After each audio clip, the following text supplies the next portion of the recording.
오늘의 묵상 시간입니다. 오늘 본문 말씀 누가복음 12장 49절부터 59절까지의 말씀 우리가 함께 살펴보길 원합니다. 자, 오늘 본문의 말씀에 보시면 우리 예수님이 이 세상에 오신 그 목적을 분명히 밝히시고 있으시죠.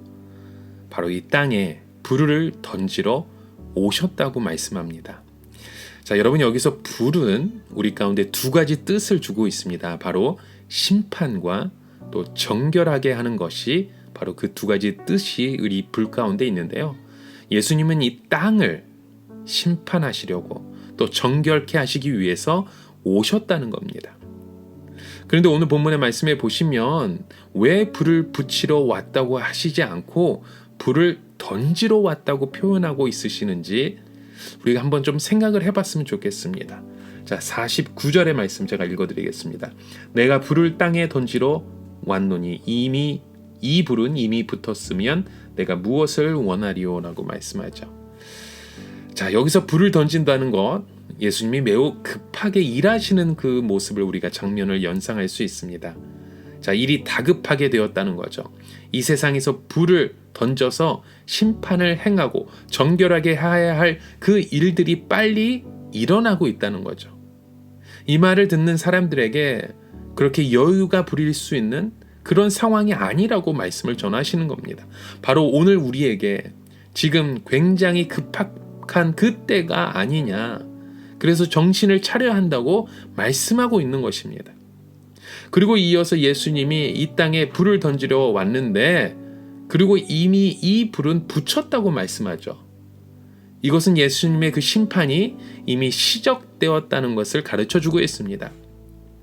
예수님이 이 세상에 오심으로 인해서 이 세상을 심판하시는 그 일이 이미 시작되었다는 거죠. 그래서 예수님은 49절 하반절에 내가 무엇을 원하리오라고 말씀하고 있는 것입니다. 자, 이러한 말씀을 하신 후에 이어지는 그 말씀을 보시면 예수님은 이 시대가 어떤 시대인가를 비유를 들어서 말씀하고 있으십니다. 네, 우리 54절부터 후반절 말씀에 쭉 이어서 말씀해 보시면 내가 빚을 지고 있는데 빚을 갚지 않아서 빚쟁이가 나를 끌고 법관에 가고 있는 그런 상태가 바로 이 시대라고 말씀하는 겁니다. 이제 곧 나는 재판장에 끌려가서 판결을 받고 옥졸에게 넘어지게 되고 옥에 갇히게 되면 한 푼도 남김없이 다 그것을 갚기 전에 그 옥에서 나올 수 없게 되는 그런 상태를 표현하고 있으신 거죠. 마치 오늘 이 시대는 법관에게 끌려가고 있는 그 상태와 같이 그렇게 급격한 그런 급박한 상황이라고 말씀하시는 겁니다. 자, 이렇게 표적을 보고 이 시대를 분간하는 사람은 지금 자기가 얼마나 급박한 상황에 놓여 있는지 안다고 말씀하시고 있죠.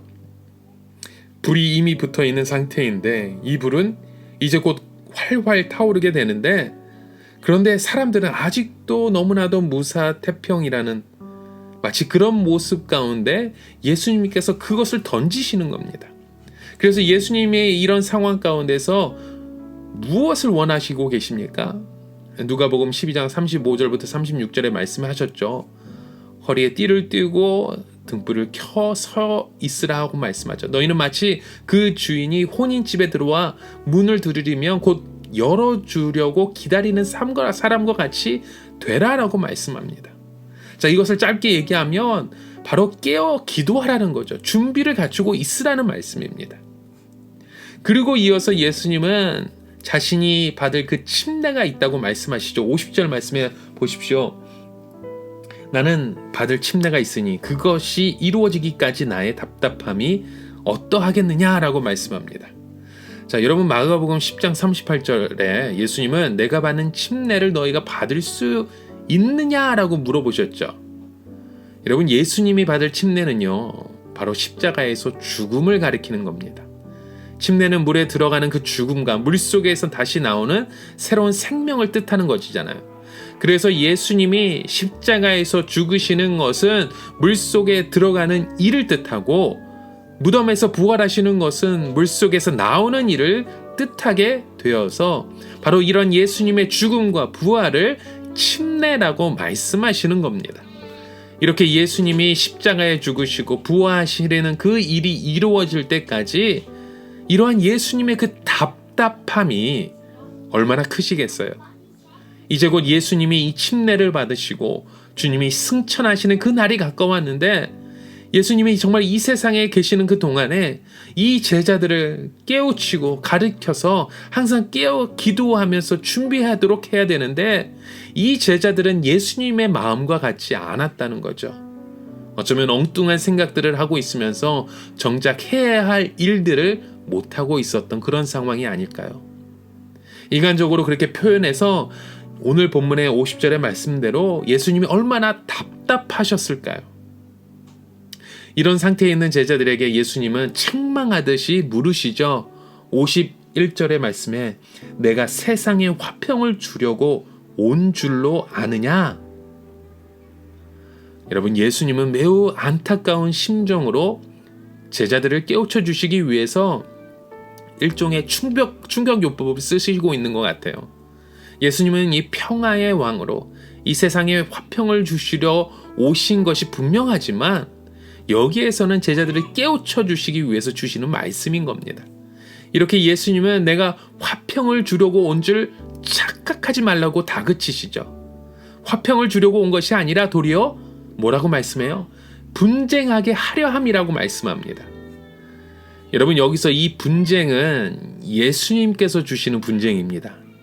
그런데 우리 예수님께서 일으키시는 그 분쟁은 분열로 끝나는 분쟁이 아니라는 거예요. 이 분쟁을 통해서 다시 하나가 되고 결국에는 화평을 이루는 그 분쟁이라고 우리가 표현할 수 있습니다. 그래서 결국 예수님은 화평을 주려고 오신다는 것을 우리가 이해할 수 있겠죠. 자, 그래서 예수님은 어떻게 분쟁이 일어난다고 말씀하고 있습니까? 오늘 본문의 내용에 보시면 한 집에 5사람이 있어서 분쟁하게 될 거라고 말씀하죠. 그런데 셋과 둘이, 또 둘이 셋과 분쟁을 합니다. 자, 둘과 둘이 함께 만나 분쟁하는 것이 아닙니다. 어느 한쪽에 수가 더 많고 어느 한쪽에 수가 더 작죠. 여러분, 분쟁이라는 것은 의견이 나누어지는 것을 뜻하잖아요. 의견이 갈라지고 나누어지는데 똑같은 수로 나누어지지 않은 거죠. 50대 50으로 갈라지지 않습니다. 자, 그렇다면 이 분쟁은 무엇을 말씀하는 겁니까? 자, 53절에서는 이 분쟁의 양상을 조금 더 자세하게 말씀을 열거하고 있으시죠. 바로 그 분쟁하는 상대자가 누구입니까? 아버지와 아들, 아들과 아버지, 어머니와 딸, 딸과 어머니, 시어머니와 며느리, 며느리와 시어머니, 바로 한 집에서 사는 그 식구들을 가리키는 것을 우리가 볼 수 있습니다. 바로 이러한 혈통으로 맺어진 관계, 혼인으로 맺어진 관계든지 이 한 가족이 된 사람들 사이에서 분쟁이 일어나게 될 것을 말씀하고 있죠. 자, 바로 이러한 분쟁이 예수님으로 인해서 일어난다는 겁니다. 여러분, 이 분쟁이라는 것은 장난으로 하는 것이 아니잖아요. 가족들 간의 싸움을 하는 것을 우리가 보면 정말 장난으로 하는 거 아니다는 거 느끼잖아요. 분쟁하는 순간에 어떨 때는 정말 내가 이 분쟁을 이기겠다고, 내 뜻을 살펴보겠다고 그렇게 죽기 살기로 싸우는 모습을 우리가 뉴스를 통해서도 보죠. 예수님께서 바로 그것을 얘기하고 싶은 것 같습니다. 이렇게 죽기 살기로 싸우는 그런 정신이 있어야 된다는 거죠. 그런데 왜 하필이면 가족을 예로 들어서 그 말씀을 하실까요? 왜요? 가족들 사이에도 분쟁이 있지 않느냐.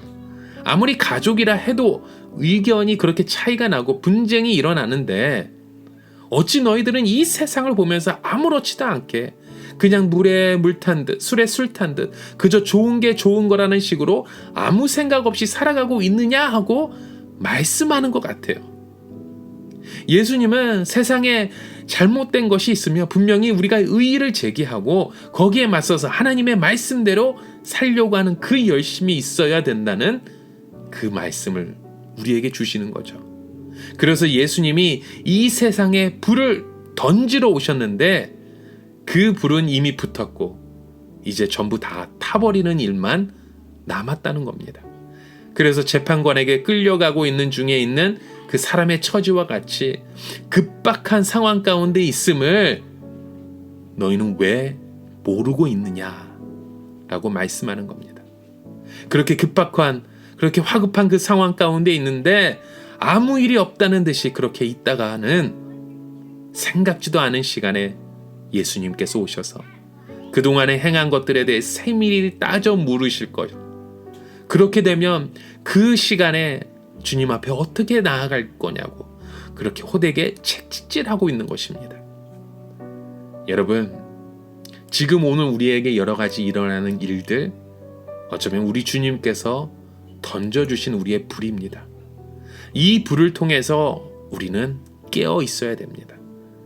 이 불을 통해서 다시금 우리의 모습을 돌아보며 회개하시고 우리의 가정과 공동체가 이 땅에 이 나라가 다시금 일어날 수 있는 우리의 모습 되길 간절히 소망합니다. 오늘도 우리에게 그 불을 통해 손을 내밀어 주시는 주님의 손길을 붙잡고 다시금 일어나실 수 있는 저와 여러분의 하루가 되시길 간절히 소망합니다. 우리 함께 같이 기도하시겠습니다. 하나님 아버지, 이 땅에 불을 던지러 오신 주님의 모습을 우리가 기억하며 깨어있길 원합니다. 훨훨 타버리는 그 불처럼 아버지, 우리의 마음속에 일어나고 있는 그 여러 가지 일들 가운데 무엇보다도 깨어나서 주님 앞에 순종함으로 나아갈 수 있는 깨어있는 하나님의 백성 되게 하여 주시옵소서. 이곳에서 하나님, 이곳에서 물에 물 탄 듯 술에 술 탄 듯 좋은 게 좋은 거라고 아무 생각 없이 살아가고 있던 우리의 모습이 있다면 다시금 깨어 일어나 주님의 그 뜻을 바라볼 수 있는 우리의 믿음의 모습으로 우리의 가정과 공동체를 붙들어 주시고 오늘도 하나님께서 우리의 손길을 통해 역사하시는 그 주님의 음성을 듣고 순종함으로 주님의 손을 붙잡는 하나님의 자녀 되게 하여 주시옵소서. 예수 그리스도의 이름으로 간절히 기도드립니다. 아멘.